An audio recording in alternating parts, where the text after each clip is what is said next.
What is up, everybody? This is Silver Spook, and this is the Silver Spook video about de-scholarization. De-scholarization. De-scholarization. What does that even mean? Draining your own brains. Trump versus Harvard education cuts, etc. Um, yes. So, obviously, there's huge cuts happening to education in general at the Department of Education. I think the last article I read talked about cutting it by half the total budget. That's a lot. Um,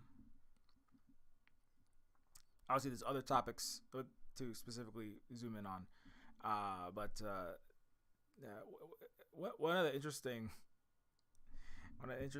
things I just was listening to in just a clip from a mainstream news channel was apparently the diversity, equity, and inclusion program is being cut, and one of the Trump spokespeople was saying that they need to get rid of these programs because there are people who are being admitted to higher education, universities, and such on the basis of their skin color or it not being white, obviously, or their nationality, or because they're a minority of various kinds, their gender orientation, etc. And because of that, we need to cut all the DEI. But then at the same time, the Trump official was saying we need to make sure we need to make sure more conservative students are admitted to Harvard specifically.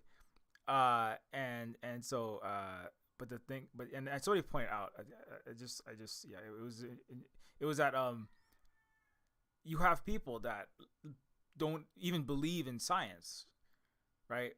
Like there's a whole swath of people in these conservative regions of the United States, various alignments, but there's people that believe that your Earth is flat, like Discworld. I mean, I love science fiction and science fantasy and Terry Pratchett. I write that kind of stuff for a living, but I don't actually believe the Earth is flat.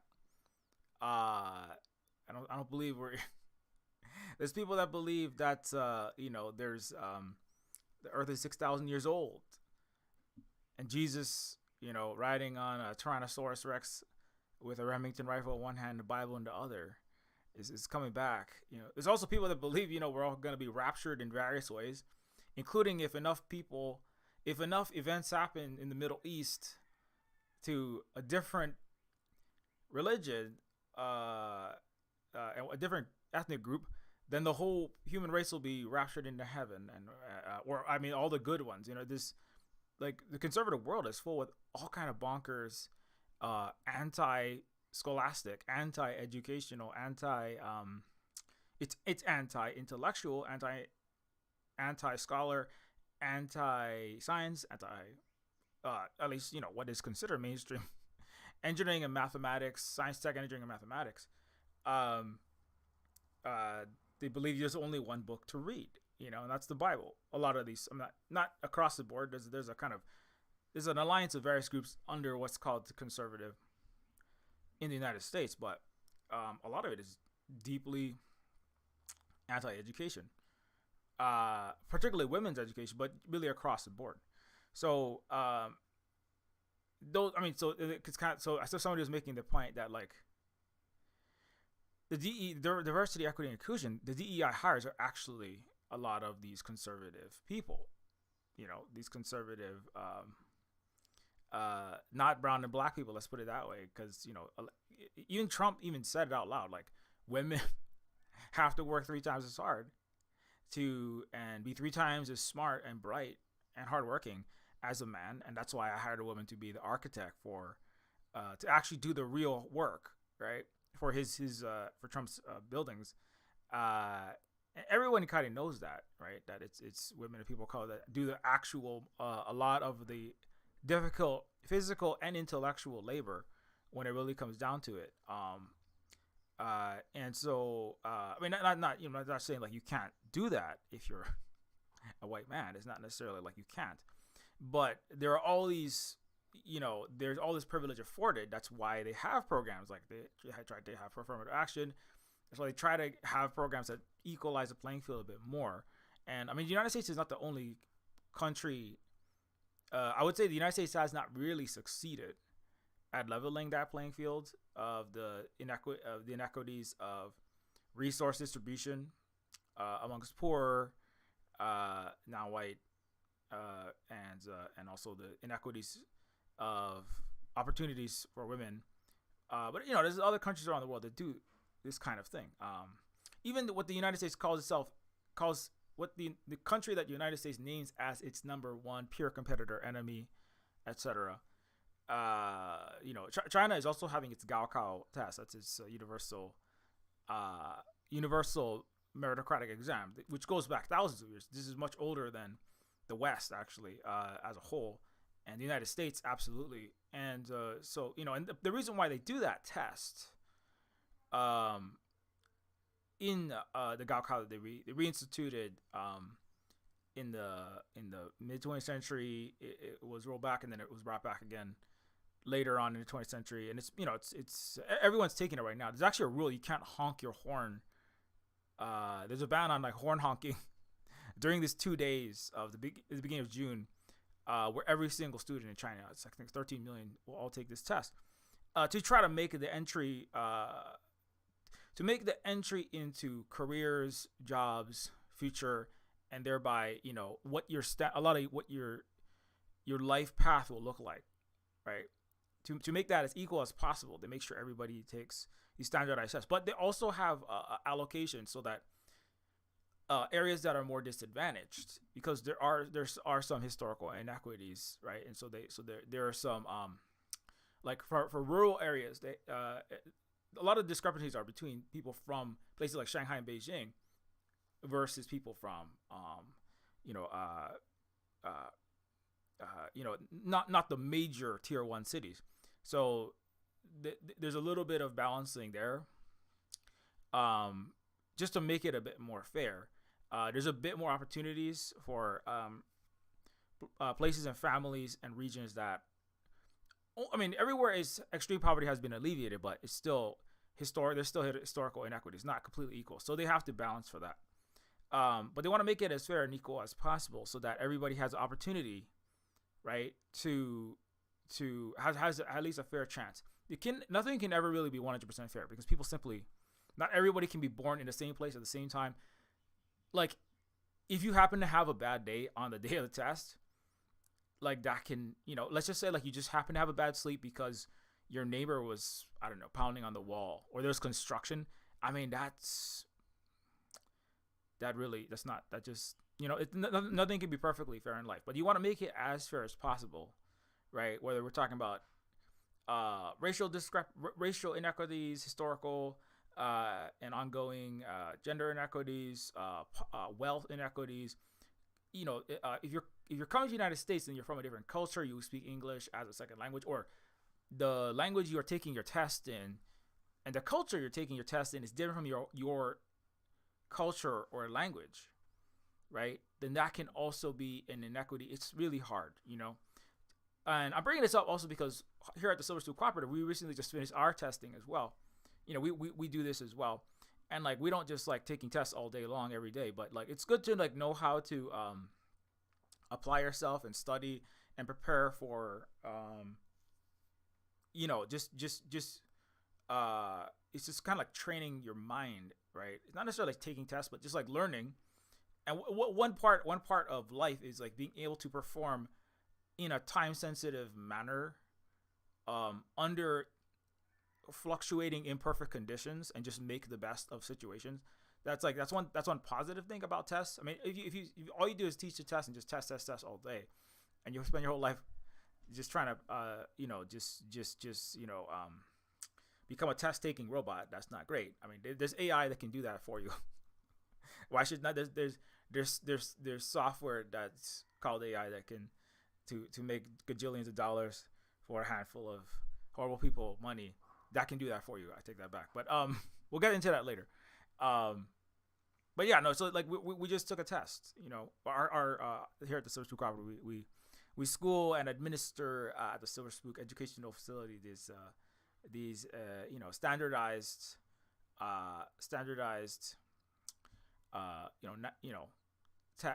test equivalents. You got to send it. It costs you know $100 to have the test sent and then sent back. Anyways, so but you know we prepare for that. You know, in reading and math, you know the core subjects in particular.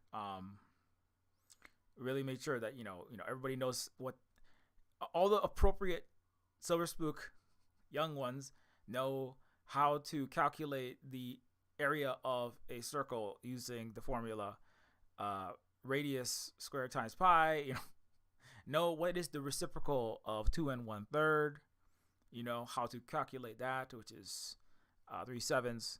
You have to know, so it's kind of like you might not need, or is it best to measure the salt for a baking recipe in teaspoons, gallons, or liters, right? I mean, you gotta, it's just stuff like that. So some of the stuff is good to know in life. I'm actually doing math all the time, like all the time. I'm a computer programmer, software engineer, plus artist, writer, musician. I do a lot of things, but I also have to run the Silver Spook business. I do a lot of financial, economic analysis and calculations, and so that's a lot of math too. But I mean, you really even just for just thinking about setting up schedules, you got to do some math. Like if I have 1,400 lines for Neofeud 2 for one character, I need that character done in 2 weeks. Okay, well that's 14 days. If I do 100 lines per day, right? So 14 into 14, that's it's like if I want to get it done, how many lines do I have to do per day? Well, it's 14 into 1,400, 100 lines per day. If I insert these into the game at a rate of 1 per 3 minutes, right? Then we're looking at 300 minutes per day. That's 5 hours per day. So that's how much time I'm spending just inserting lines into Neofeud 2's C++ style / JavaScript style code is 5 hours per day. So then it's like, well, that's a lot. I'm like, but if I have to have a production schedule because I have like 30 plus actors already. I'm doing emails back and forth with, and I'm like, I got trying to figure out who to respond to. So like that's all math too, right? There's a certain amount of math in everything, right? Whether you're cooking, right? There's scholarly try to keep it on the topic. There's math to everything that you really sometimes you just don't think about it because I'm 42, so I haven't really been thinking about long division or the days in a month for a long time. I just do it, right? It's just second nature. But when you're learning, kids need to you have to really focus on getting down those basics, those core competencies, as they call it in the departments of education or the U.S. Well, I should say the former Department of Education. Now it's now it's been thrown to the dogs, right? So the DOE has become the DOGE. It's been thrown to the Doges. The Doge was created by people who went to a school for kids who couldn't read good and came out not being able to read good. Right? That's why they spell it Doge. No, they don't know how to spell dog. So no, the Department of Education is being cut, and so that's it's unfortunate because I pointed this out a lot historically that I don't agree with everything, and I don't like everything that the U.S. in general does. That the U.S. Department of Education does, U.S. universities, and their high school and elementary school systems and administrators and the people behind those. I don't like everything that I don't appreciate. I don't agree. I don't agree with all their policies and their curriculums. Let's put it that way. But you do need education though. Just in general. I mean, if you want to be a functioning, certainly functioning civilization and society today, you're gonna need educated people. Of course, like, what does education mean? Is people are gonna be debating that. We don't need education. We can just have AI. We just have empty-headed, meat. We have empty-headed meat popsicles being slurped up. Their brains being sucked on by giant, mega servers full of broken software that people like Sam Altman call AI, which isn't. And we'll just let everybody, like, we don't need the humans because we'll just have really smart machines that will use all the water and electricity in Texas and California and the rest of the U.S. And we'll just I'm not sure what they don't really have a plan. That's the answer. They're just like, we got to make money, and it's the only thing that's making money. So I mean, yeah, okay. If you want to, I did point out that, like, in a recent video, that one of the goals of a lot of the current leadership, right, including people in the Doge team, the techno kings, the Musks, the Teals, the Musks, the Teals, the Alex Karps, the OpenAI, the big tech leaders, these unhinged people to a large extent. So where's that recent video? In De-Sapientification video, I pointed out that a lot of these people they don't really want people to have educations, right? They don't know. I mean, and like, this stream is kind of almost like definitely a dovetail from this. They don't really know what exactly will happen, but they don't want people to have consciousness as much as possible, right? In one sense, there is a rationale to that. There is a Malthusian. There is a not really Machiavellian. There is a torment nexus overlord logic to this, right? Of sorts. I don't think it's horrible. It's not. It's morally repugnant. Don't think it's gonna work. But like if people are if the current economic and political systems, right, that have empowered the current political and business leadership, right, like Elon, Trump, and also many of the people behind the Democratic Party, these oligarchs, right, billionaire class, capitalist class, and their capitalist colonialist system. If those systems are breaking, they're falling apart. They are. We can see that they are. They don't want people to be conscious and educated through all means possible. Biological. I made a video about that last week about an airborne method of mass consciousness removal. Okay, it's a biological de-scholarization mechanism. You can watch last week's video. But then there's a digital one that's AI, or that's stochastic parrot / plagiarism software / trumped up autocomplete that's masquerading as some kind of Deus ex machina, like literally a god from the machine that you have to give all the resources and money and water and power that you have to these techno messiahs to build, or the techno apostles, I suppose, of the god AI that will solve all problems.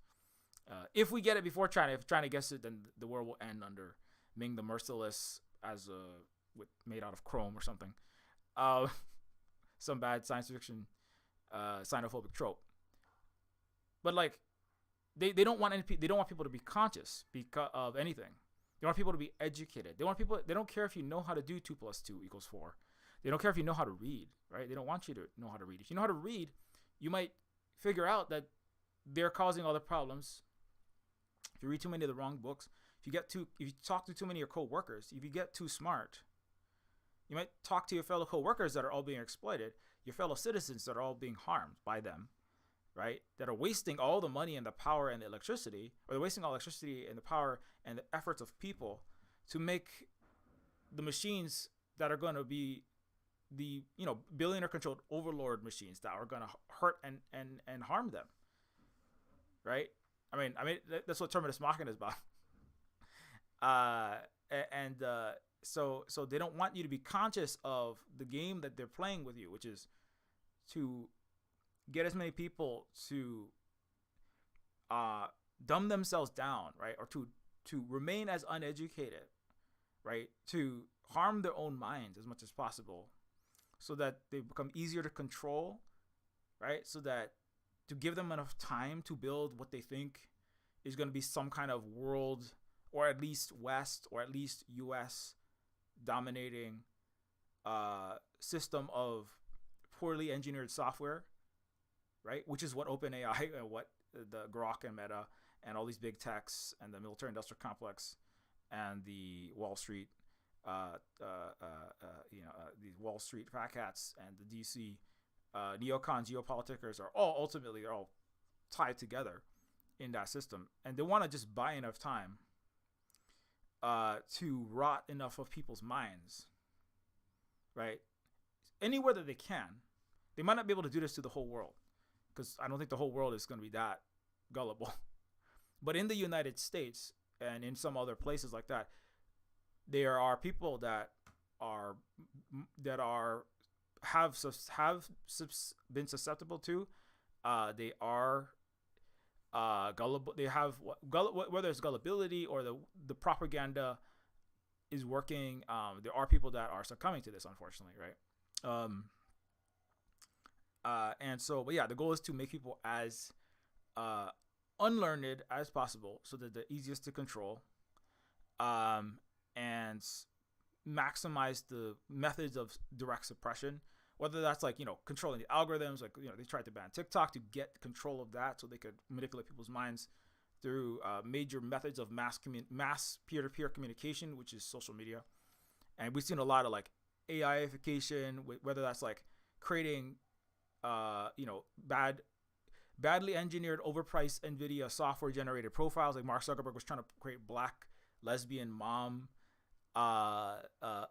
fake accounts on Facebook and Instagram that he could use to control people who follow those kinds of accounts, like any kind of left or black or brown or minority or women accounts that are critical of all these systems, right? They're trying to create fictional accounts just by, just regular algorithmic censorship and software bans and controlling minds by preventing certain people from reaching other audiences, especially from, if you can control people that are saying things that are inconvenient for the ruling oligarchs from reaching people, right, as much as possible. That's the difficulty, is you can't really have a social media network where people like talking to each other, right? Those are the breakthroughs of the late 90s and teens with YouTube, Twitter, Instagram, Facebook, etc., right, TikTok.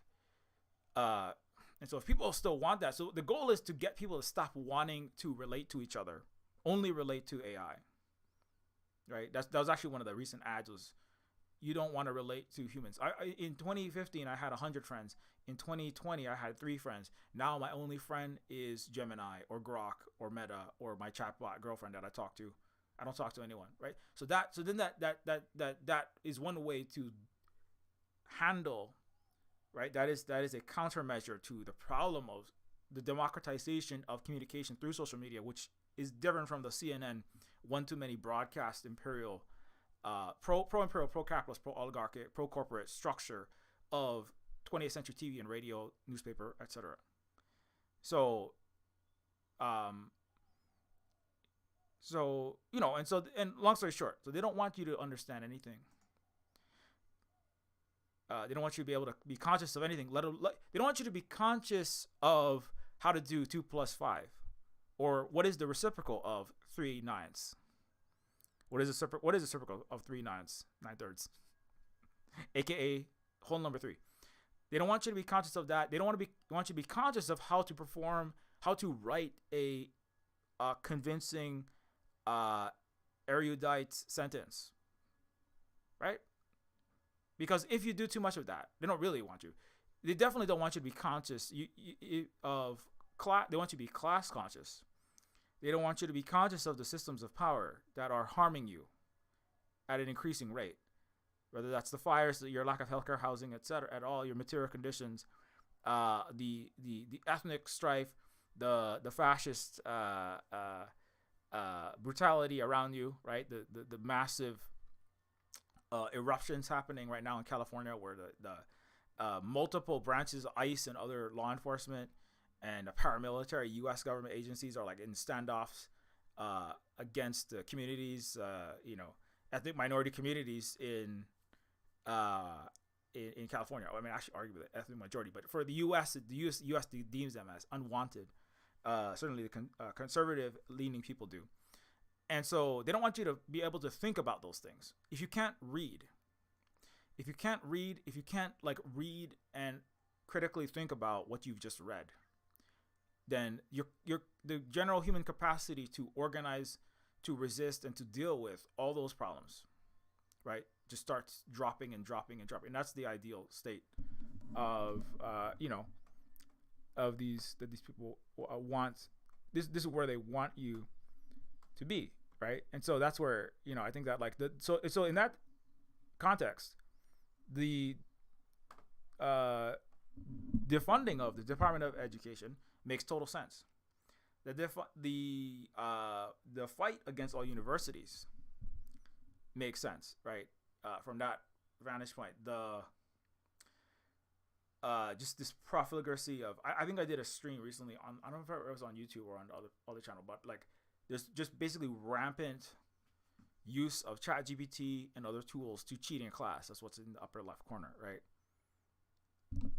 And what's up in the right also, and so this encouragement, or certainly not discouragement, of schools, teachers, classrooms, K-12 plus college level, allowing or basically like not doing anything to stop the cheating, not giving the teachers the resources to even try, or making it extremely hard to stop the cheating, is another way to de-scholarize, to lower the consciousness of everyone, right? Certainly the masses. For the billionaire class, they give their kids like clean air, filtered UV light, no interruptions, small classroom size. There is no ChatGPT. There is no what is called AI software assisting kids in their essays in the schools of billionaires and the political and business elite, right? Just like their air quality, their filtration, their viral safety, their health safety is different from everyone else's, right? Their AI education is also DAI. Like they have special schools just for that because they know what it's doing, right? It's like oligarchs. They've known this the whole time. A lot of them don't even allow the kids to use a lot of YouTube, Twitter, Instagram, a lot of the social media that they encourage everyone else to use. They don't allow the kids, or they have extreme limits, right? Because they know, because there's other countries that are looking at all of these technologies. And like it's not that something is particularly wrong with many to many communications technologies that use the internet, right? Or that there's something wrong with like these large models, big data large model software as a whole, right? There's a lot of that's why I'm trying not to use the word AI anymore, because there's so much confusion, much of it intentional, around what that term even means. So I'm trying not to. So we're talking about large models. Actually, they're really useful for things in a net positive way, such as when you use these large model software to to do autocomplete. That can be helpful. It's been doing that for decades, right? Like when you type in TA and it puts in CO Bell because you want to look up the Taco Bell closing time or the prices of something, or if you start typing in WAL, it fills in Mart because a lot of people are looking for Walmart, right? So that software that technology's been around a long time. Or also for obviously I'm trying to go into everything because for reasons of time, but there is uses of these technologies that are called AI, like rapidly searching the molecule space for potential uh, potential potential arrangements of atoms that could help treat cancer or deal with Alzheimer's, etc. Because there's such a huge space when it comes to biology, or also ecological and weather systems. So these big data modeling can help predict weather, um, increase the food output per square acre by magnitudes, because it's just like a lot of calculations. There's a lot of things to observe on plants. It's hard for a farmer or even a farmer with some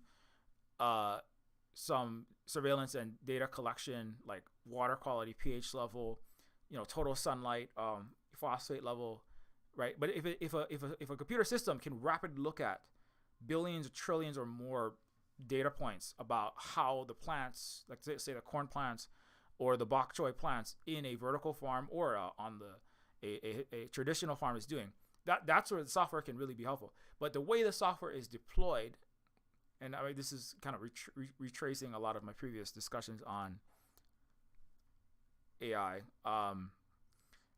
The way it's deployed in the United States, places like the United States, is mostly not to do those kinds of things. It's mostly used to do net negative things, and to mostly net negative things, including to they're being used to cheat on essays, tests, do all kinds of fraudulent scholarly activity that is in the end harming the students. And there's no good solutions for teachers. That's a whole video. I don't have time to just talk about what it's like to be a teacher now, but because oh my gosh, it's never been good in the U.S. and it's way since the last 3 years it's been way worse. Since the last 5 years it's been worse, and the last 3 years it's been even worse. Each one of them is multiplying, making it harder for teachers to educate kids. Right, coming back to this, it was back when the COVID in 2020 hit. I mean, that, like, a lot of things changed. That was a lot of adjustments and a lot of cuts and a lot of harm in various ways to the education system as a whole. And there was a significant drop in grades. I forget the exact percentage, but you can go and look those up. But it was not great. And then in 2022, when the launch of like massively adopted ChatGPT in like 2022, early 2023, I believe it was, there was so by some estimates, 90% of college students were using ChatGPT to cheat on their college coursework. Huge percentages of high school students, and across the board, people were just using it. And people were being pushed, and they still are being pushed to use ChatGPT and software tools like that in their workplaces and in their schooling, which a lot of has extremely questionable benefit. Definitely, it absolutely has known negative benefit, including some of the latest models tell you ChatGPT actually whispers in your ear that you are the star child messiah of the world, and that you should divorce your wife and devote all your time to helping to build the God machine. Speaking of God from the machine, I mean, it's basically the ChatGPT is just scraping everything from L. Ron Hubbard's acid-driven screeds, science fiction novel protagonist, power fantasies from Frank Herbert to Isaac Asimov. I know this because I'm reading some of this, and this is like Star Child is a straight up 2001 reference. So but people who are unable to read, people who are unable to read, people who are not literate, and not just unable to read, they have not they don't have a wide education, like they haven't read widely, right? They don't know that the robot, the Sam Altman's server, his broken water wasting Kenyan slave using software, right, through OpenAI, they don't know that that software is just a next word guesser. B, it's taking in words from the 20th century science fiction novels and other places, and then just jamming that together with some coked up Alex Jones rant from the 1990s or 20 teens, and then blasting that in my ear, right? So they actually think they're the Star Child. They think they are the Kwisatz Haderach, right? They don't know what the Kwisatz Haderach is. Like the Kwisatz, that's me, and that's somebody who has an evolved mind and a super intelligence. So they're the next evolution of humanity, right? And then but if you have an uneducated population, they're not inoculated. Well, nobody's fully inoculated to these delusions of grandeur and being the main character syndrome. I mean, to a large extent, Western culture is basically just hyper murder hobo main character syndrome. It's called colonial capitalism. It's other colonialism, but some people are more inoculated to just being told that they are, to being scammed. This is to have people that are not able to be scammed, right? They need to be educated, right? This is what you can have a lot of, when you get old, this is why they always target, right, the elderly. With, if you have a landline, they'll tend to target you with, nowadays especially, Medicare or Medicaid scams, right? Oh, Mrs. Brown, please, you must send us all of your data. We need your social security number, otherwise you'll be unenrolled from Medicare. And when your mind is going, because this is, again, like, nobody is ever, like, your level of consciousness of various things, your level of your functionality of your mind, right, changes over your life. When you're a baby, you don't, there's not a lot there yet. You're an empty sponge, right? Maybe you'll never fill that sponge very much because you're conservative and you had your entire education system destroyed, or you were raised in an anti-educational conservative area, or you could get education, but some of the education could have a lot of wrong stuff in it, which a lot of I have a lot of bones to pick with the liberal education system, liberal education curriculum, and what is included in that in the United States, even to begin with. Of course, the conservative one is just like laughably wrong and off and poor, right? But like over time, when you get old, right, it doesn't, like, at a certain point, your mind, like the rest of your body, will degenerate. I mean, human beings don't live to be 400. I mean, not the current ones that we have. Science fictional life extension technologies. No, not the ones those billionaires are trying to, not injecting your 12-year-old son's blood and surveying his nightly erectile activity, which is what some billionaires think they need to do to extend their life. Anyway, so over time, your brain is going to go, right? And you're going to not be able to remember things. You're going to forget things. You won't be able to remember one day you won't be able to remember what is the reciprocal of 2 1/3. Right now I know it. Right now I know it's 3 7s. One day I won't know that, right? And the scams work on those people because not because they're like, they were quote unquote dumb, or they've we try not to use that word. They're just they have quote unquote low IQ. We don't use that either because it's eugenesis. But they might have had education, but now their mind is going because people are temporarily, physically and mentally able, right? So, but that also, so if the maximum number of people, right, of between the ages of like 10 and 60, 70, never achieve a level of consciousness, right, where they are where they are unscammable or minimally scammable, right? You know what I mean?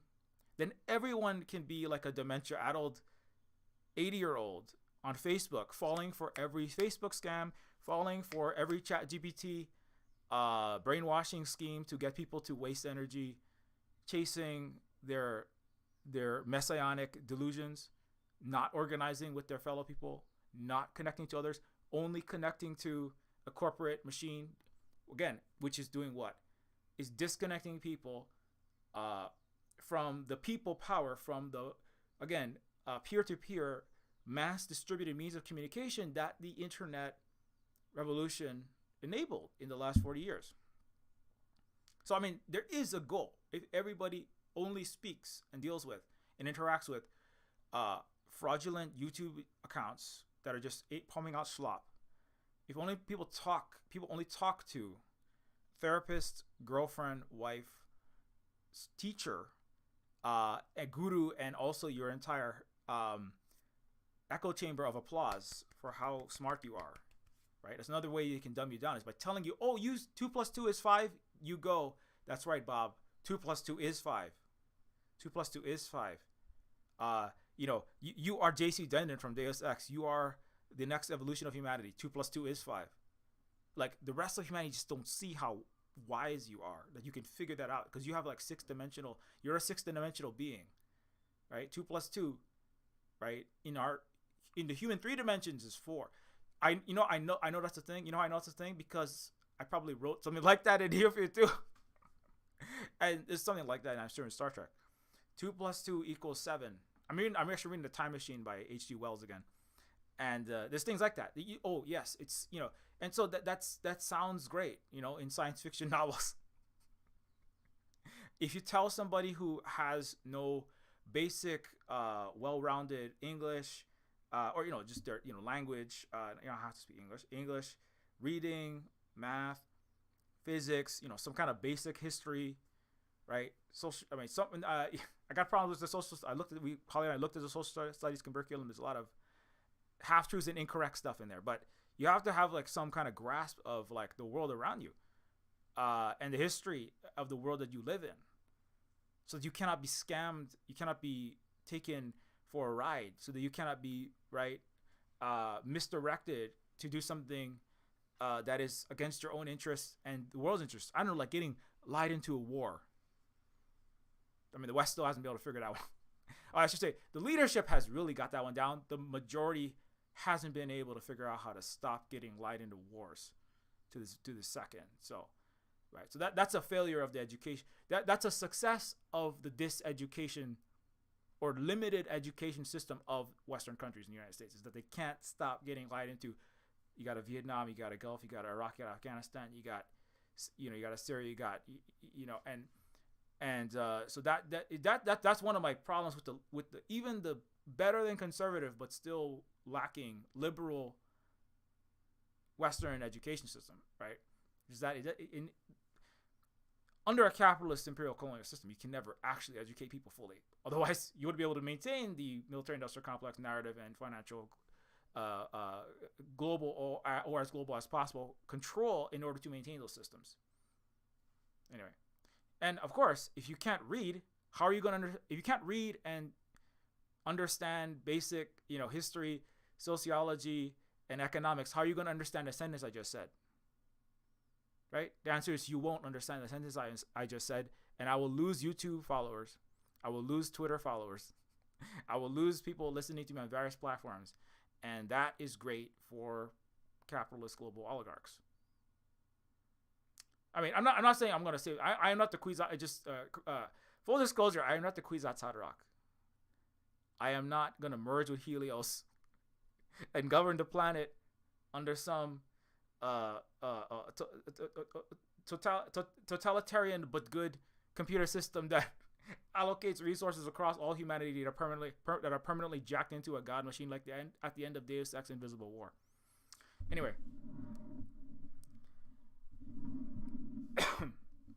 so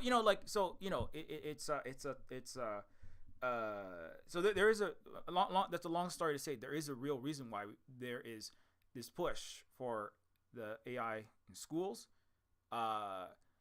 defunding of schools while increasing the AI in schools. There's also a usage of AI just to accelerate the defunding of schools and as an excuse as a magic black box to throw in, well, we don't need schools because robots will do all the teaching. We don't need all these teachers. We don't need all this post office because robots will magically move letters around. We don't need anything because AI, right? And also, if you try to cut the AI, well, it's national security. We need to win the semiconductor chip and AI race. We need a star-spangled God, right? We need an eagle, red, white, and blue, God machine. The Deus Ex Americana machine. It can't be a Deus Ex, Cena, Deus Ex de Chine machine.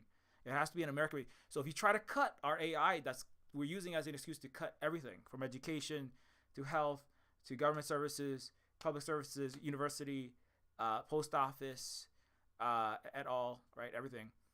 If you use, we got to turn your lights off. Half of California is going to be in a blackout for 3 months so we can power the AI. Because national security, the AI, everyone has to live in the dark, and you're not going to have any water because it also takes it takes like a lot of water, right? And the aquifers are going to all be dry, so you're all going to have no water, and half of America is going to have no water and power for the next year. Because national security, because our AI has to think really big thoughts against the Chinese AI. I said that, so America is going to be, the U.S. and its allies are going to do that. They're already doing it. Because once I say something horrible, it's already happening. And if it hasn't happened, it's going to happen.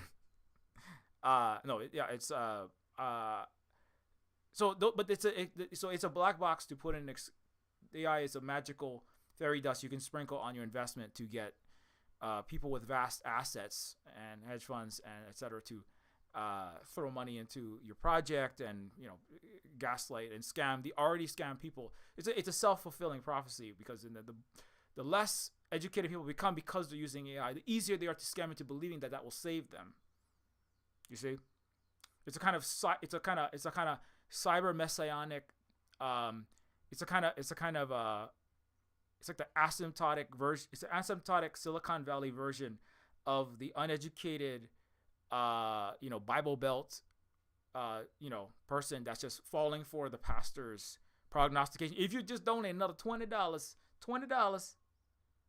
you'll be raptured in heaven. God will bring you prosperity. Just give me another $20, please. Just drop it into the right. The Silicon Valley and everyone else is, if you just use AI a little more, all the problems of the world will be solved. Right? And if you ask too many questions, well, I mean, we can't know because our deific servers, right? I don't even know, right? Sam Altman, I can't know, but this giant multiple football fields worth of machines that's eating this entire country, right? And all the water and the trees and everything else, right? It knows. I don't know, but it knows, and we have to keep feeding that. There's an article called The Technium, written by this guy in the 2010s, one of the Tescrial bundle transhumanist, transhuman, extropian, singularitarian, long-termist, etc. He wrote this article with The Technium. It was basically that. There's been many of these, right? Accelerando is an interesting novel, but in a lot of ways it's empowered a lot of these people. Sorry, Charlie Strauss. Just science fiction writers. I mean, I'm one of them, so sorry about that.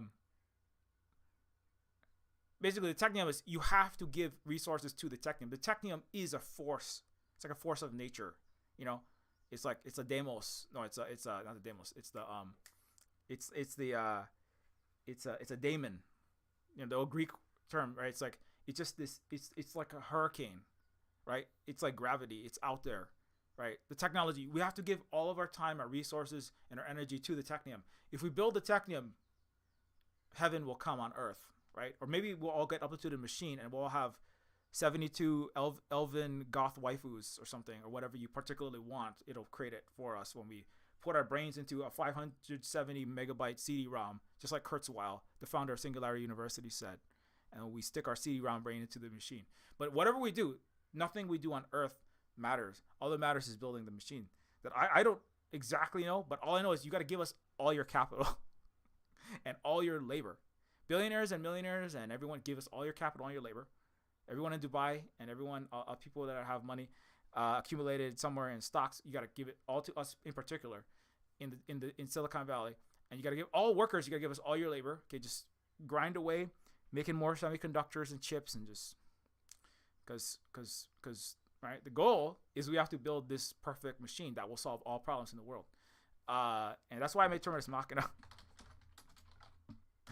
which is a game that's in anti all of that. I made it 15 years ago. I wrote it 15 years ago. It came out 12 years ago, where these people break everything in the world. Um, anyways, what's up, Scuba Duck?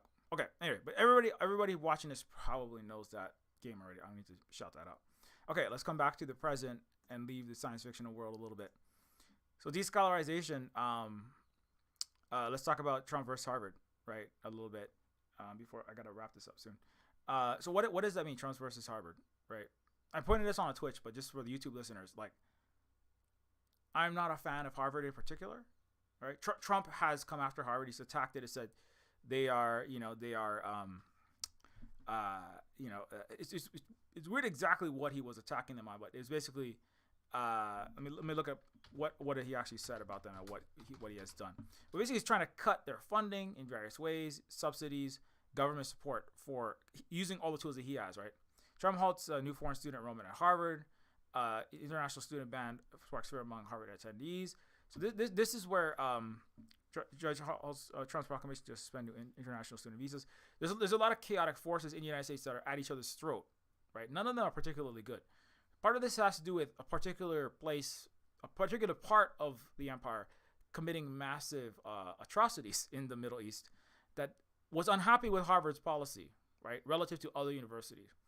Harvard itself is not it's a place that gave us people like Alan Dershowitz, people like Mark Zuckerberg. It's a training ground for plutocrats of the billionaire class that go there, and for future heads of the United States who are ultimately they're war criminals. I mean, let's be real. How many wars have they started and conducted and been a part of, and lead a global imperial capitalist horrible system? And Harvard is the place where billionaires, corporate titans, political leaders, and they're all trained. It is a grooming ground for. It is a grooming facility for. I call it an Emperor Palpatine training facility, right? And I see in a lot of our friends from across the Pacific, they call Harvard. Multiple of them have called Harvard. It's a grooming ground for the aristocracy, the modern American Western aristocracy, the elites. Not just the American either, the world aristocracy. That's why they have so many international students. Those who abide by a liberal, capitalist, imperial worldview, where the world's resources are sucked into, a tiny minority of people's hands globally, right? Those people are trained at places like Harvard. It's one of the top places. That's why they have so many Chinese students. A lot of them are coming for the prestige and the access and what they can give you, right? They're not necessarily coming for the education. Actually, a lot of Harvard education is kind of substandard, actually, right? George Bush, he knowingly flunked out of math and various classes. He still passed in Harvard because why? Because it's not right. Because Harvard is not really there ultimately to create scholars to a large extent, right? Although there is to an extent, you do people, there is things that you learn there, but it's not really right because to be the president of the United States, to be a Fortune 500 CEO is not necessarily require, you don't need to know calculus. You don't have to be really proficient at science. You don't have to be able to know a lot about the cellular structures of various cancers, right? To cure cancer, to become a U.S. leader, right? I mean, Trump is a shimmering example of the quality of U.S. politicians. The political and economic elites. These people are not necessarily, I don't want to say the low IQ people. That's not it, right? But it's these people are not these people have not been hitting the books. You know what I mean? They're not people that are rigorously, studying. And George W. Bush literally flunked getting in, and while he was there, he got really bad grades even. That's why there's a thing called a gentleman's B at Harvard and at these elite schools, because no matter what grade you get, all the gentlemen, right, all the aristocracy, right, no matter how much of a fail son of the empire you are, no matter how much you goof off, right, no matter how mediocre you are, right. Elon is a good example. This guy he's described as the Iron Man, this ultra genius that knows physics. He's physics. He's the leading mind in rocketry, in cosmology, in multiplanetary civilization, in electric cars, right? Renewable technology. He's just like some kind of Iron Man genius, which is that's this Hollywood theater. But like he himself, like he doesn't know basic things. Like so many. I don't have to reiterate them all, but obviously, he said that COVID would be gone by April 2020. You got like when the sun. I mean, speaking of astronomy, another scholarly pursuit. He doesn't even know when the sun was gonna go red giant, enter its red giant phase of its main sequence star life cycle, and he's off by like a factor of 10. While he's making some Carl Saganite, he wants to be like a Carl Sagan guru speech that he was giving on a Joe Rogan podcast, and he's like getting his basic science wrong. Even Neil deGrasse Tyson, who's not got a lot of problems, that guy. But even he can kind of get some of those facts right.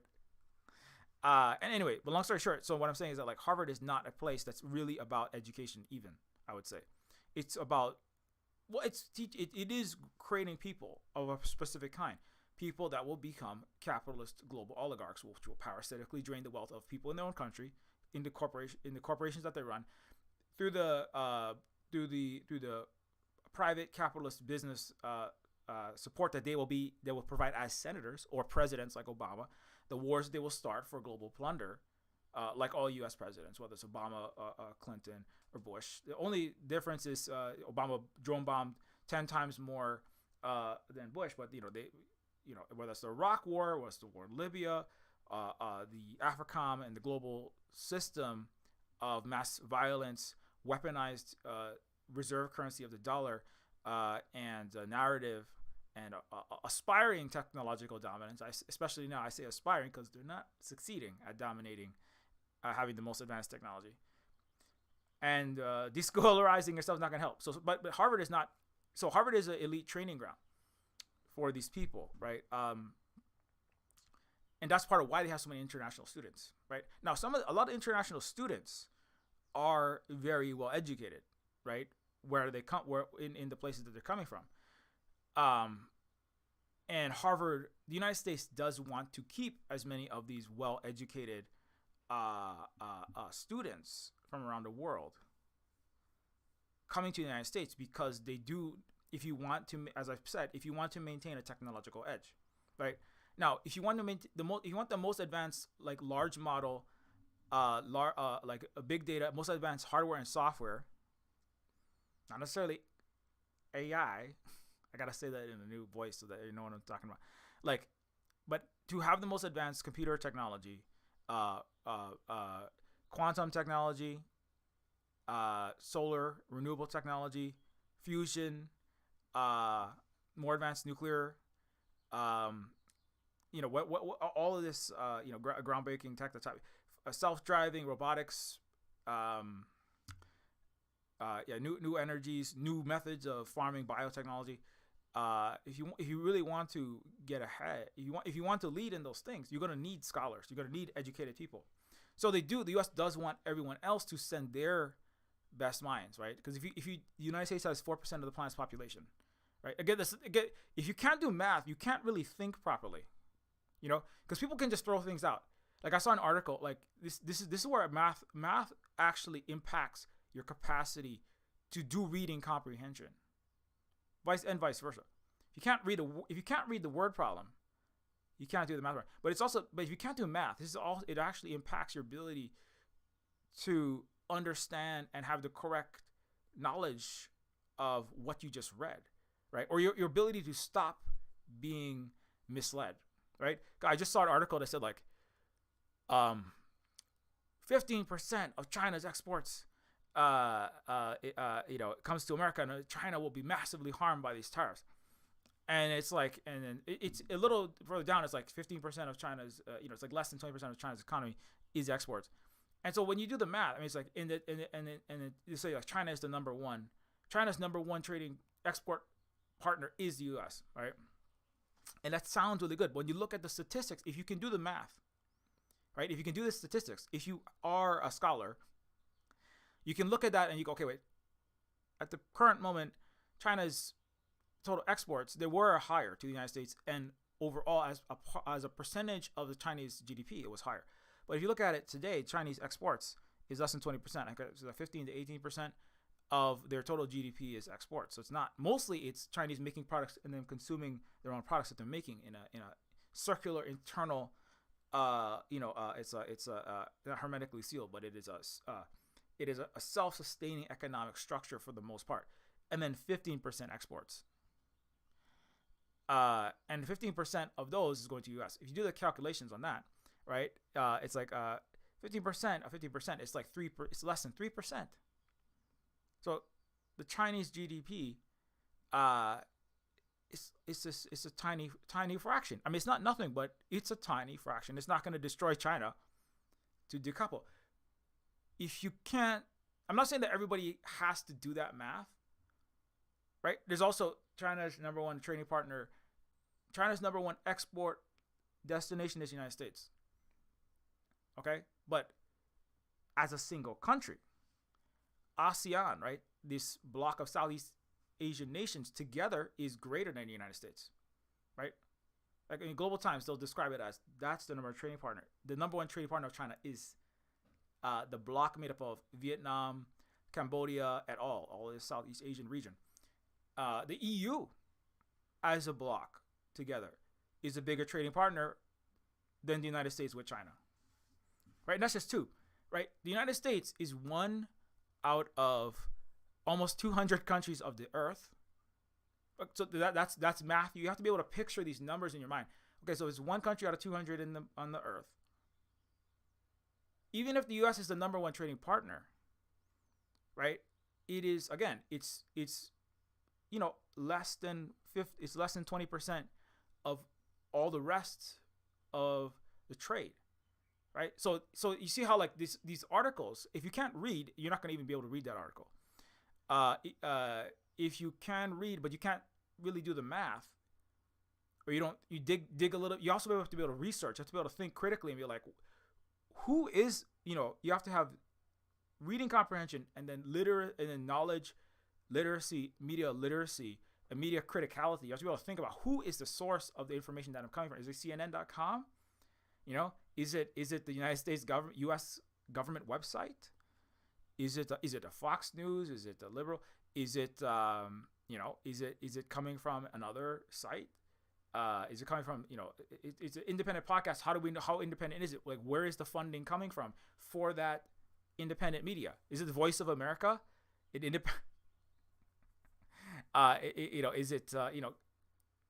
So there's all these. You have to have media literacy. You have to have like understand. I mean, there's a lot to deal with, right?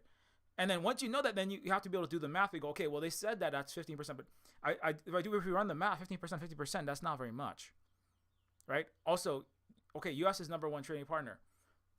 Being the number one trading partner out of 200, right?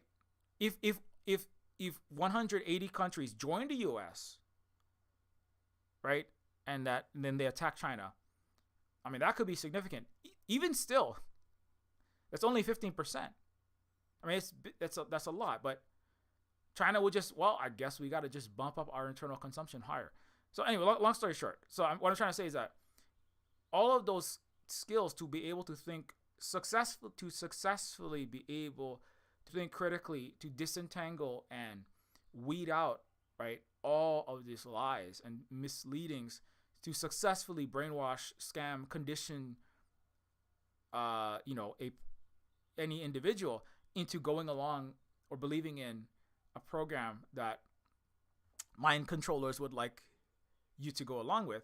You have to have, you don't have to, but like really, if you don't have a certain level of reading, math, actual critical thinking skills, I don't actually believe critical thinking skills are being taught.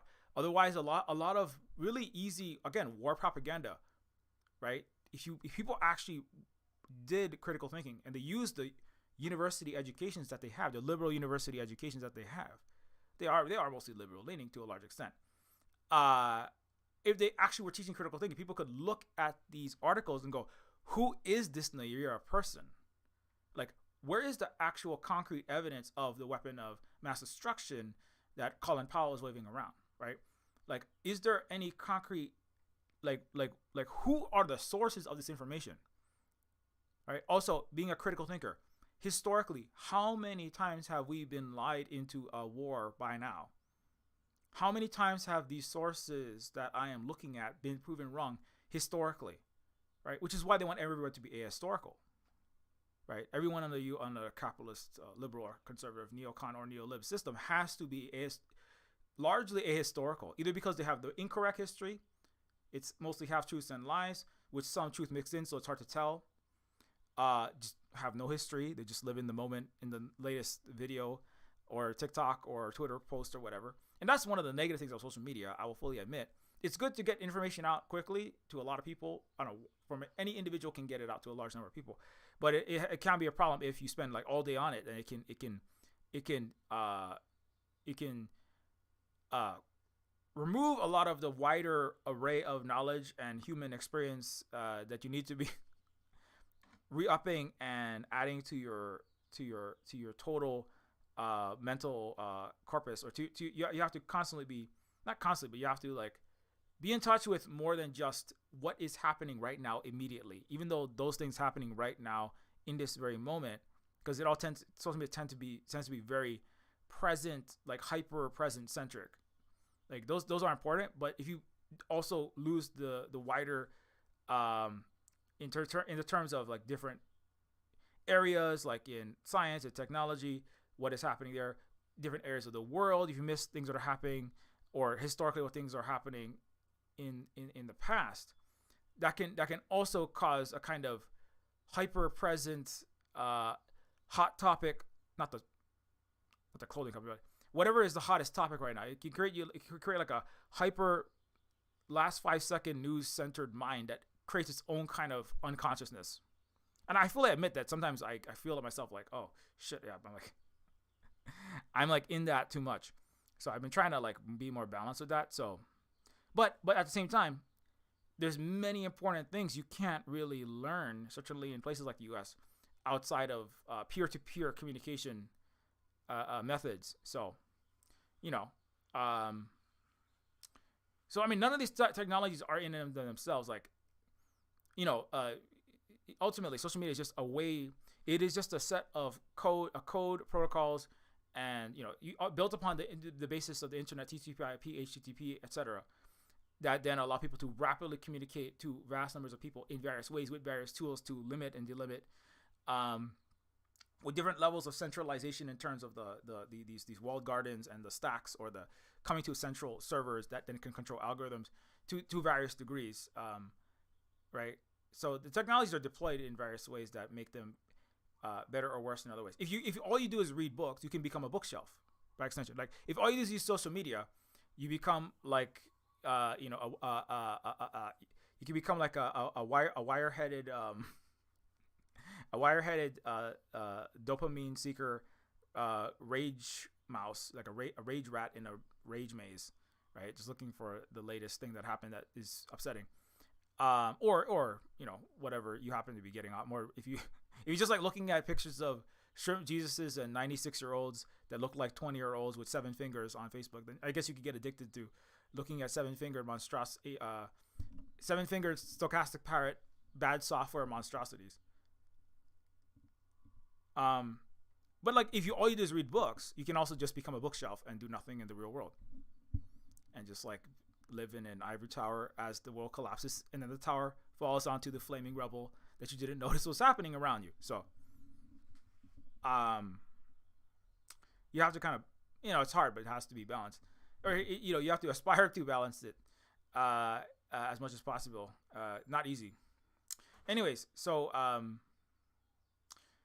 to wrap the Harvard thing up. So when Trump went after Harvard, it was in large part because Harvard, and I pointed this on Twitch streams previously, Harvard represents a post-World War II, to a large extent, the post-World War II liberal order, right? A liberal imperial order, right?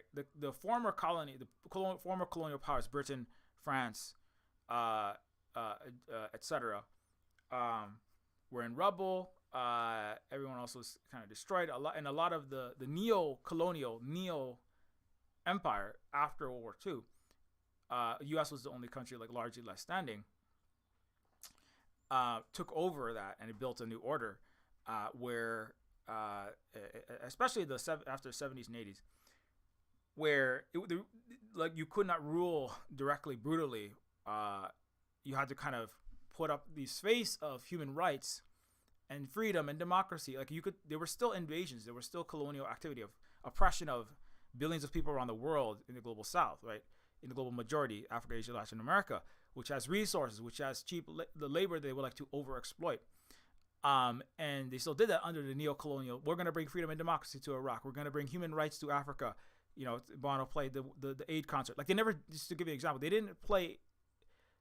European musicians didn't play U.S. collective Western sponsored aid, U.S. aid, food aid concerts in Africa to help out Africans in the 1920s. Just to give you an example, right? It was like those people are fallen. They're a fallen race in Africa, and we deserve what we. Churchill said, "I don't apologize for any of the atrocities that happened to Native Americans, to Africans, to Asians. Everything we did, all of the slavery, all of the bloodletting, all of colonialism was justified. The starvation of 27 million people in India under famine, which Churchill was in charge. He said, like, that was justified. You know, because a mightier, a stronger, a better, more evolved race, the great white races of Europe, took their place. It was a social Darwinistic survival of the fittest. That was Churchill, not Hitler, not Trump. That was Winston Churchill of Britain. After World War II, you have to pretend. There at least had to be a pretense of we care about Africa, we care about Asia, we care about all people of the world.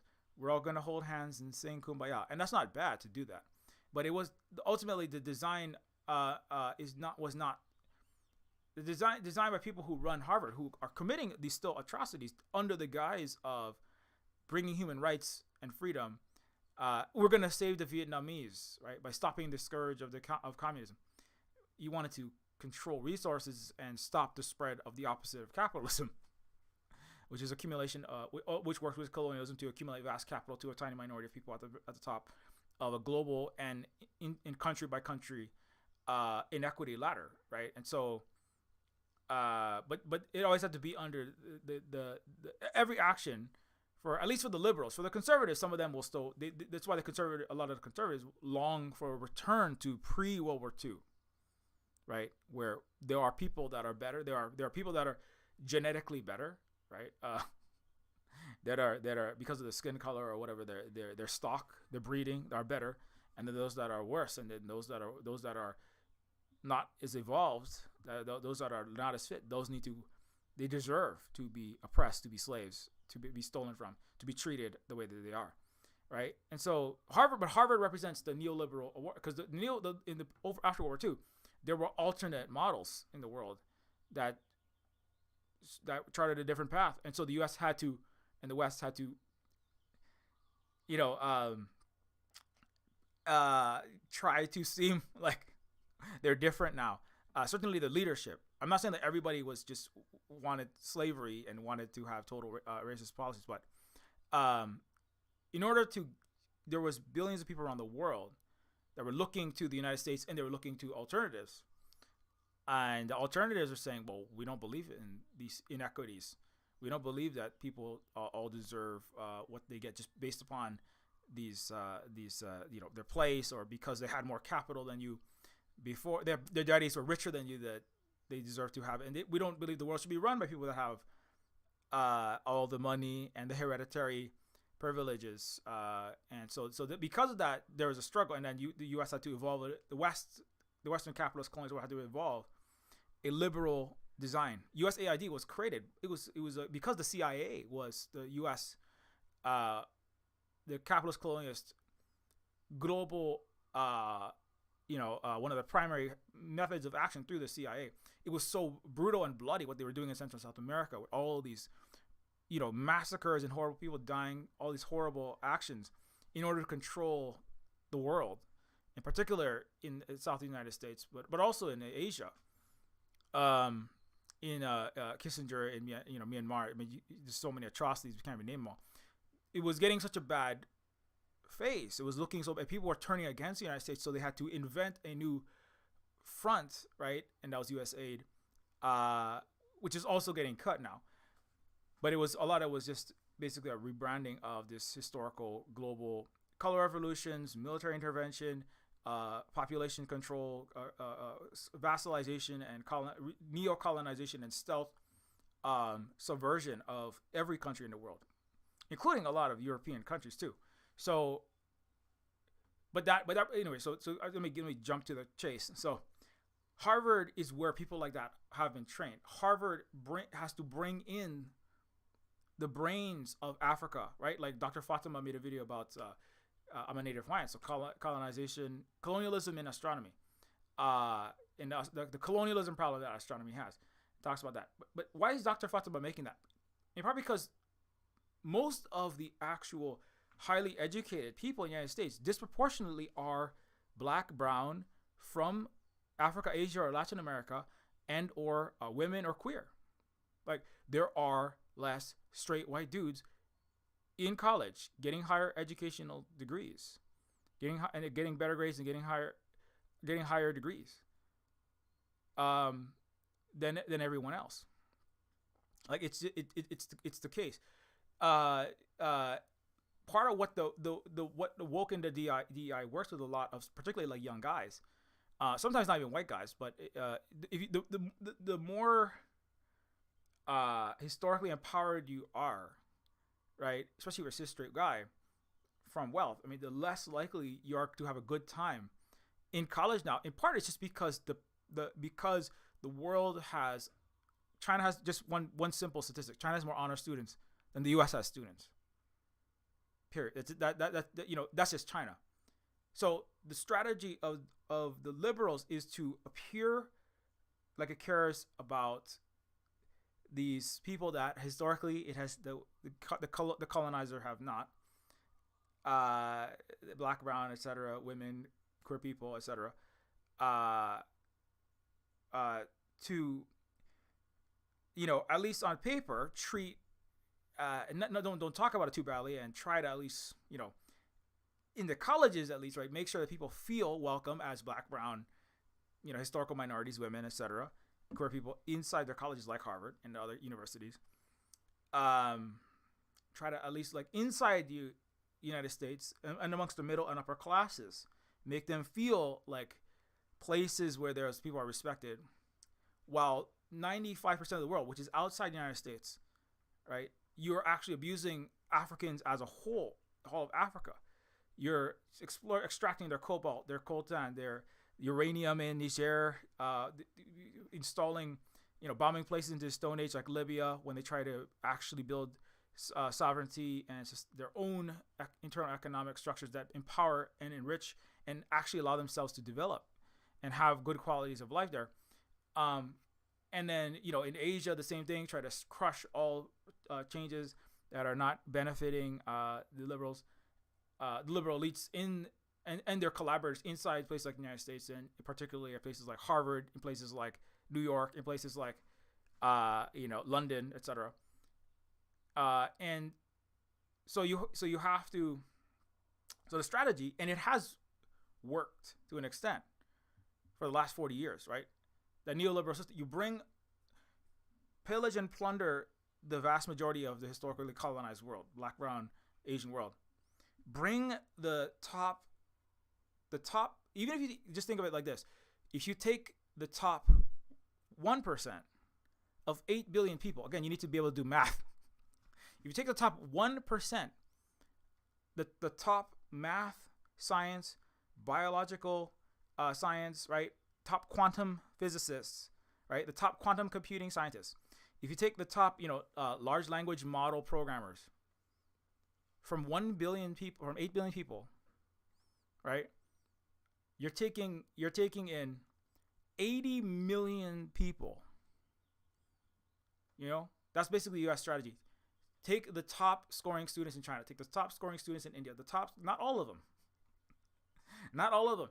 Just the top scoring students in China, in India, in Libya, in Africa, all of Africa, South America, everywhere. a lot of these they have this support. They'll tend to have a bit more resources than the average person in those countries. Bring them in. Make Harvard the most prestigious place in the world, right? Say America is a place of freedom, equality, racial equality, justice, human rights, freedom, and democracy. Propagandized is particularly the coastal cities, the historical colonial outposts of those places where a lot of these people come and aspire to be. Liberalize as much as you can Hong Kong, Shanghai. Liberalize or get the elites of Nigeria, the capital of Libya, Mumbai. Get those people, right, to funnel all their people into the United States to their top universities. Use the Chinese scientists to invent new computer technology. Use the Indian scientists to invent new pharmaceuticals. Aggregate all the wealth into American and controlled corporations. Use it for the U.S. military to continue to imperialize the entire planet. While you suck, so brain drain the world into the imperial core on the pretext that it is caring and just, because you couldn't say America is a white country for white Americans and then bring it. You can expect to bring in 80 million Asians, Africans, and South Americans. You know what I mean? You need the Harvard liberal, the post-war II liberal imperial order needs that face of caring in order to do this this planetary this planetary Byzantine. But I mean, it did work in a sick way for a while. This planetary system, right?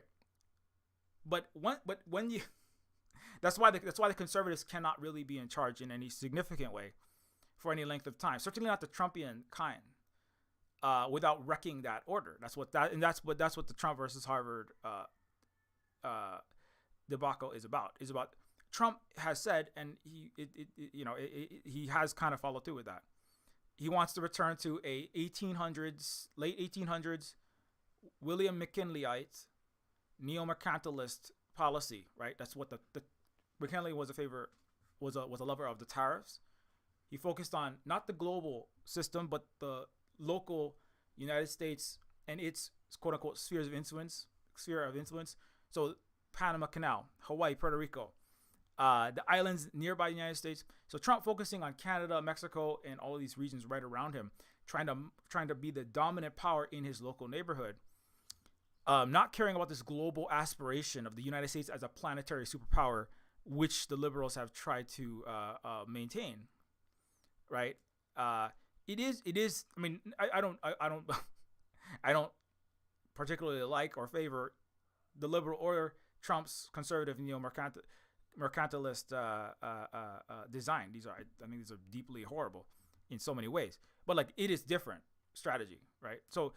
But by doing that, right, when you want to focus internally in the United States, when you want to, and also the voting base is disproportionately those white straight guys who, did have more privileges in the middle of the 20th century. And the difference between 1950s, 60s United States versus 2020s United States is to be a straight cis white man in the mid 20th century was the best thing to be in the world. In the 2020s, a billionaire, you could be even a woman or a person of color, but to be a billionaire in particular in the 2020s is the best thing to be in the world in the United States. Well, I mean, it was. Now it might be falling apart now, right? But that's the difference, right? And so so there are people that are upset that are, and so Trump has to make good for those voters that disproportionately male, disproportionately white, disproportionately not migrant, the usual MAGA groups. He has to appease those, so he has to at least appear like he's assaulting and attacking these liberal institutions that have been running this liberal planetary imperial capitalist structure, right? But when Trump does that is gonna that has caused blowback. Now we have mountains of Chinese students. The liberals were already kind of harming this with their drive towards hybrid war, new Cold War on China. Chinese students have already been leaving even before this. But Trump is definitely accelerating that with this more direct assaults and more direct accusations and attacks on all international students, right? part of that is just because it's an attack on the liberal institutions that have criticized him and he has been on the other side of a lot of them for a long time, despite using him as a poster child for capitalism and the Reaganomics explosion of the 1980s. But they have always been critical of him in the last certainly 10, 15 years. The liberal elites. So he has a vendetta against them personally. He has a vendetta against obviously Biden, the Democrats personally, Clinton, but then he also has to make good for the masses, his base, by attacking the institutions like Harvard, and universities as a whole. He also has to make good for some of the people that are deeply embedded in the United States government, that start with the letter Z, that we can't mention too directly, or our algorithms, our ability to be discovered goes down. Anyway, so he is so in some of this is kind of it is self-defeating, because it is removing those international students that have invented and done the real hard work in science, tech, engineering, and math to keep the United States dominant. When you look, even just right, remember, we look at the in the race of advanced language models, sometimes called AI, and advanced big data modeling, right? And this pattern recognition software. It's the Chinese team in China versus the Chinese team in the United States, right? So if you need that talent, even Elon has said, like, I need the H-1B visas. I need the global talent, because we simply don't have the talent in the United States. If we only take American graduates that graduated in America that are full citizens, we don't have enough scientists. The head of Apple remarked, I think it was Tim Cook, who said, if you look at all the tools programmers, the most key critical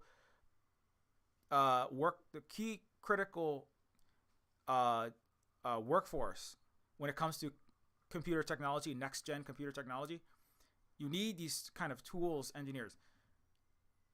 If you took every single one of these STEM workers and you put them in, you could fit them all in a small conference room in the United States. If you took every American tools engineer, in China, you could fill multiple football stadiums.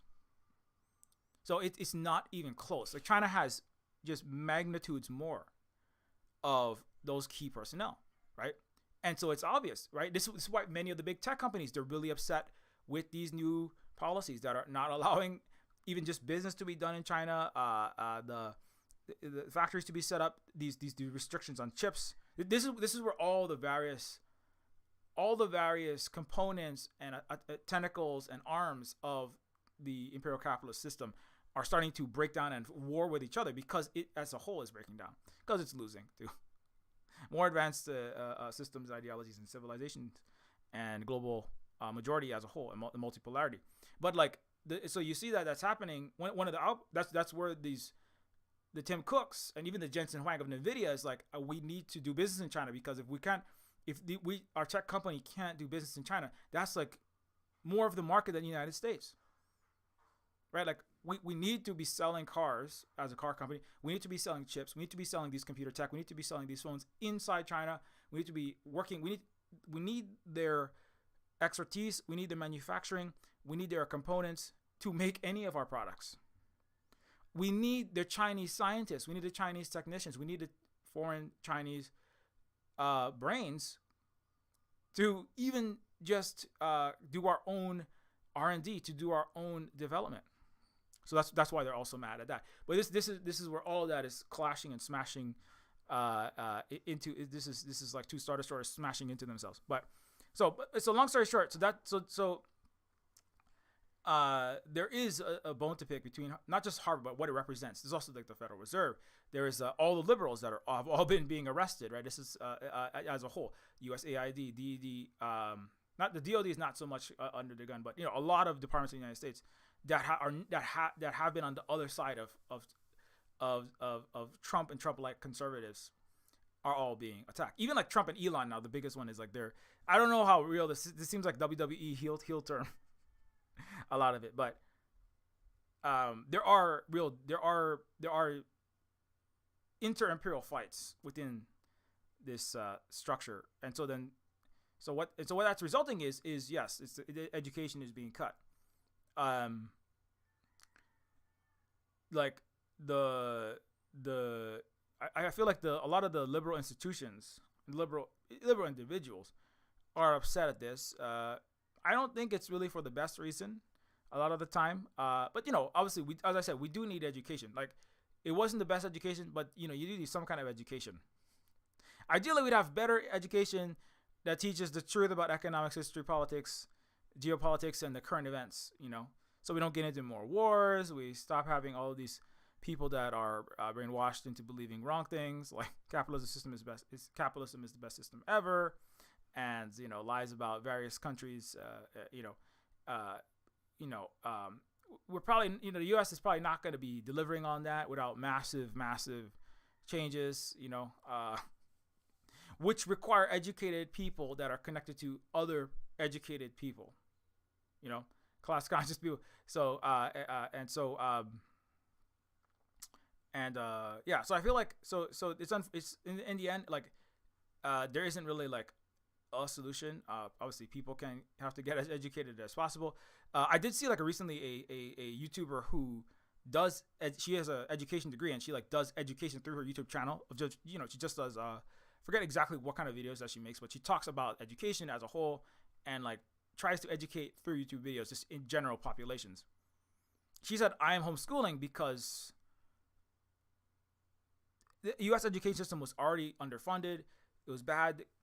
There was problems systemically with the curriculum, just the culture in America, how it treats teachers, how it treats schooling, its general attitudes, the way the government and corporations have harmed education, and it was bad before 2020 and the COVID. When that happened, there were a lot of setbacks for various reasons, including people's minds being harmed by the COVID, which does cause microthrombosis and amyloidification of your neurons and various other problems, along with the immune system dysfunction, acquired immune system, acquired immune deficiency syndrome, and organ dysfunction. But then after that, there's also the problem of having all of the AI rolling out, which further caused rampant cheating, which caused rampant degeneration and losses in children's actual development. And so because of that, this YouTuber, I can't remember what her name is, I'm sorry. She said, like, I'm going to be homeschooling because this is just like, this seems like, I can't see a way in which there's a good, I'm a mom. I want the best for my children. I don't see a way forward sending my kids to the schools, into the school system, because of the state of education, given all of these factors, and so that's just one of the things that's happening. So it's unfortunate. I mean, obviously not everybody can homeschool. Like, obviously, we educate our kids as best as we possibly can, but it takes, we also run a Silver Spoon cooperative, anti-capitalist, anti-imperialist video game and educational and land and ecology restoration. We do the opposite of what broken Torment Nexus software does, that they call AI. We restore the water and restore the land, and we try not to pollute here. And so that's a lot of the work that we do, but we can do that from home. So then that makes it easier for us. For kids going to school, as the Department of Education is being cut, it's not going to be good. Like, it wasn't good before. It is going to get worse, and that's not great. So I don't know. Unfortunately, I don't have good news for you there.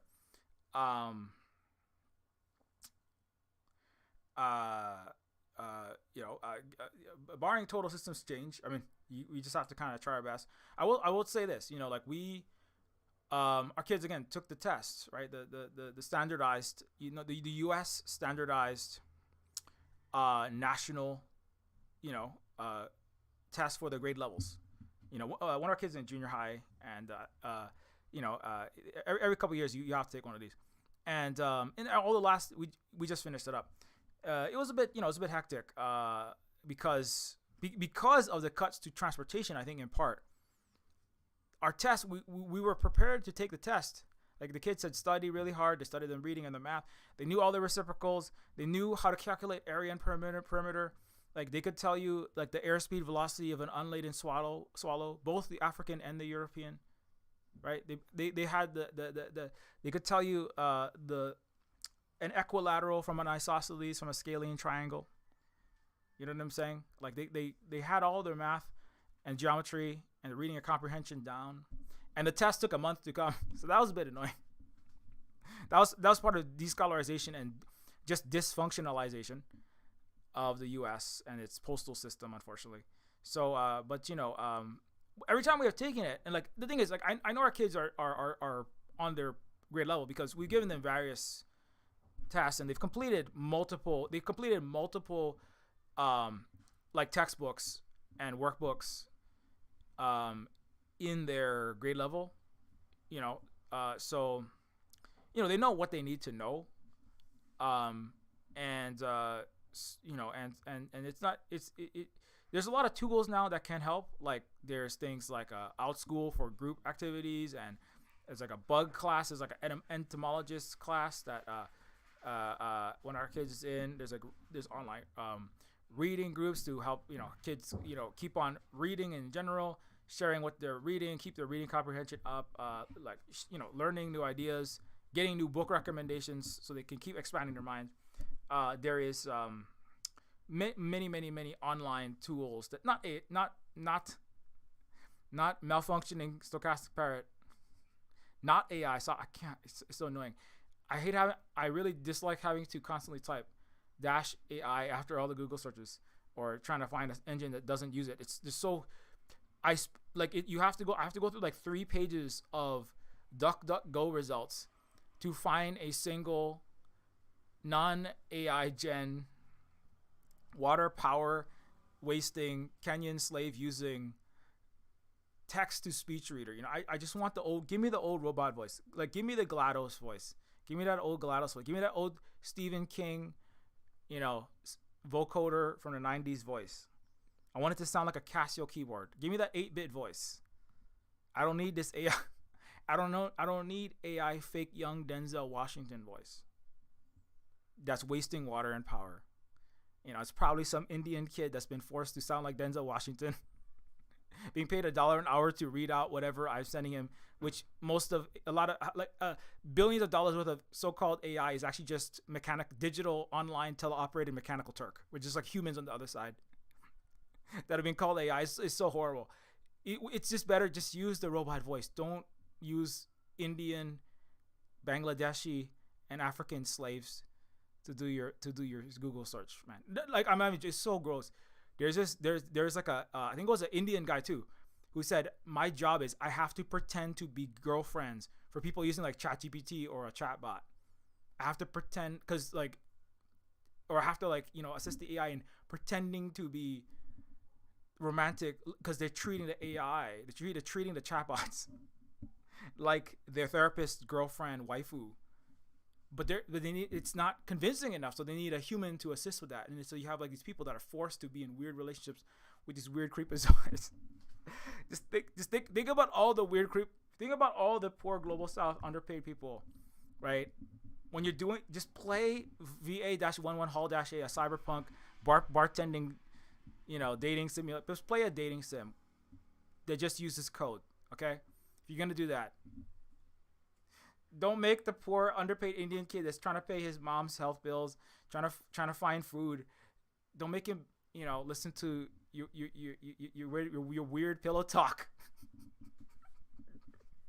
I know it's not funny, but that's my fucked up sense of humor. Anyways, so but not long story short, like there is like you can just use like online. I don't know which Holly will have links to these, but there's like online, what is my grade level? First, kindergarten math, first grade geometry, first grade, third grade, long division, fourth grade, fifth grade, area perimeter problems, seventh grade, proportions and ratios problems. Remember, ratio is, the ratio of wood, the ratio of wooden roller coasters to iron roller coasters is 1 to 4. I mean, there's all these, there's all these kind of questions. I'm just thinking of all the stuff we were going over in the last several weeks. But you can get all that kind of questions, right? Kids can just like run through the times tables. Like a lot of it is just getting your basic, like your ABCs, and you have your addition, subtraction, and your times tables. Like that takes some time. It takes some time. Some of that helps out a teacher there. Like I do teach the math class, but it's mostly like help kids. Like I help our kids, with the things that they're stuck on, and like how to deal with certain kinds of problems. Like really making sure they get clear on what like how to deal with certain kinds of word problems, applying how the math applies to the real world and all this kind of stuff. When you're going to use that math, but then like the basic core things, like just memorizing your times tables, memorizing some of that's just memorization. That one, basic phonics, basic how to do what is 60% of 15, how to calculate that, right? Like those things can be, taught to a large extent, just by, using online math games, online math, just like online math, not necessarily programs, but like just like online math helpers that just like give you problems, you answer the problem, you fill out the bubble of the correct answer, and then you get stuck. There's YouTube videos. There's so much out there, right? It's really sad. It's really bad. And it's by design. It's these horrible techno torment nexus oligarch leaders want to make it hard for everyone to find all that stuff. That's really bad. So I feel like if as many people as we should have like a mutual, there's people that like archive all movies and TV shows. Like Holly knows some of these people. Some of them work at Reddit. And then in the off time, they're like global. They're like the seed bank of all the trauma films and all human produced interactive and non-interactive digital media. So like archiving a lot of that stuff is probably something. Mutual aid digital online education curriculum that's non AI is gonna be, I think, a thing that people should do, because sometimes I'm looking for certain resources that I used to look for, and like they're like disappearing. They're trying to destroy the internet basically, because the internet had some negative impacts, but it has so many great impacts.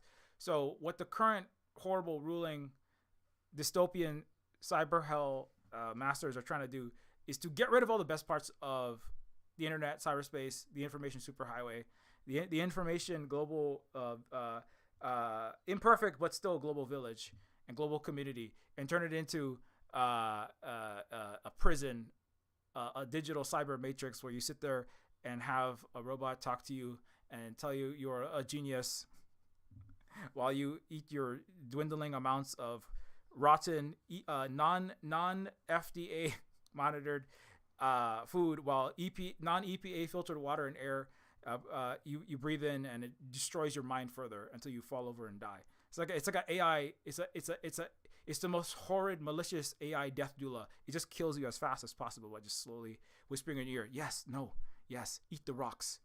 Use Elmer's glue on your pizza. Absolutely. You are the Kwisatz Haderach. Do that methamphetamine. Go for it. 2 + 2 = 5. 2 + 2 shots of fentanyl = 5. Do them all. Let's go. That's the end. Okay, anyways, that's the end. That's a good place to end it on. The AI will tell you, yes, do drugs. Winners do drugs. Yes. Okay, anyways, thank you for... You can directly support us at ko-fi.com/silverspook. And also, you can give us help at Patreon. Patreon.com/Neofeud. For our ongoing, and help us out in an ongoing fashion to keep making edutaining videos as best as we possibly can manage. Edutaining videos that entertain and also educate and give our best takes as we can possibly manage. As our mutual aid to global education as a whole, global maintaining consciousness, and to helping our fellow mind users keep using our mind as opposed to letting it rot and letting it be destroyed by various illnesses and various broken technologies that do work for us in our brain. Happy June. So if you want to help us out, you can give us support there. Also, we do restoration of the land, making anti-colonial. You're talking about anti-colonial, anti-imperialist events from the Native Hawaiian perspective, but also just from the Silver Spook perspective, and of course doing podcasts on video games. I also make video games a lot of the day, such as talking with our friend Dave Gilbert on the Wadjet Eye Games about the indie game scene. You probably have seen that if you follow this YouTube channel, but yeah. Old Skies recently came out. Support your small indie businesses, mom and pop indie game stores. That's going to be important going forward when everyone loses their job at mega corporations and dying governments, and they don't have a job at university. So everyone's going to be an indie game dev soon. I can see it happen. I already see there's so many indie games coming, and it's going to be great. It's going to be more competition, but it's fine. Let 1,000 indie games bloom as everyone loses their job as professors. I'm not saying it's good that they did. Anyways, so you can. Sorry, I'm saying too many words. You can also help us finish Neofeud 2. I recently American Johnson. I recently posted a video. We have American Johnson of non-compete fame. I had a good talk with the non-compete American Johnson and Luna of the non-compete channel and Luna Oi channel respectively. Left kind of creators, very entertaining folks. Also sci-fi nerds. They've seen every single Star Trek. They've seen more Star Trek than me. So I got all these sci-fi games. They get everything. So it's really great. So Luna and EJ are officially are inside of Neofeud 2. We have American Johnson's first character. He's actually playing multiple characters in Neofeud 2. And Luna is also going to play multiple characters in Neofeud 2. And this is one of them. This character, the American Johnson's playing the the Galactic Workers of the World's organizer, fighting an interstellar class war, and he's also going to be playing one of the prime antagonists, the Doctor Strangelovian general, admiral/general in Neofeud 2. So that's a big news in that. You can support us finishing that at patreon.com/Neofeud. You also get access to behind the scenes of what we work on, Discord, Silver Spook Discord. And speaking of education, Silver Spook University is over 1,000. I've heard at least a few people have actually used that. So I'm glad that. I know it's not the best, it's just like we don't have a lot of money. Silver Spook University is slightly more funded than some Department of Education jobs. We basically have almost no funding, but we do our best. Over 1,000 hours of the content we've produced categorized by topics. Like, as I said, it would be great. I have, liberal education is not great. Conservatives education is like abysmal. But there's things that are missing, like economics, history, true economics, history, politics, hard and soft sciences, art, pop cultural analysis, and various topics. But because there's so much videos and so much content, I try to categorize it by things like Hawaiian history, various threads that we have produced over the years, world history, Africa focused, Asia focused, America's Turtle Island, Pacific focused, true economics, race and gender focused, analysis of the West, dismantling imperium, artificial intelligence, social media, and futurism. Some of these things are like stuff that I specialize in these things. So it's kind of like that's what we're giving. Cyberpunk and sci-fi from indigenous BIPOC perspectives. International Silver Spook summits. These include summits from people from around the world, Asia, Africa, the Americas, indigenous people of all kinds. And if you'd like access to that, just become a patron at any level and you get access to Silver Spook University. You can also follow at Silver Spook Games, at bsky.social, at Silver Spook Games, and or at Silver Spook Guy on Blue Sky. You can follow on Mastodon at Silver Spook Games at wandering.shop and or at Silver Spook Games at mastodon.social. And of course, we're also on the Twitter at Silver Spook Guy and at Silver Spook Games as well. And we're also on all over many other platforms. There's so many of them. I have to watch out. I don't waste all my time on keeping up with all these accounts I have made. You can also follow Holly at Allergic to Blue. Married to myself, mama of two. Holly's also sharing important information like that, which we talked about last week. So, thanks a lot to all of our Patreon patrons. Without your support, it's hard to keep doing. Oh my gosh, it's so late. Oops. It's so hard to keep doing this work without your support. So thank you so much for all of that. Massively appreciated. And until next time, keep your keep your graduate tassel.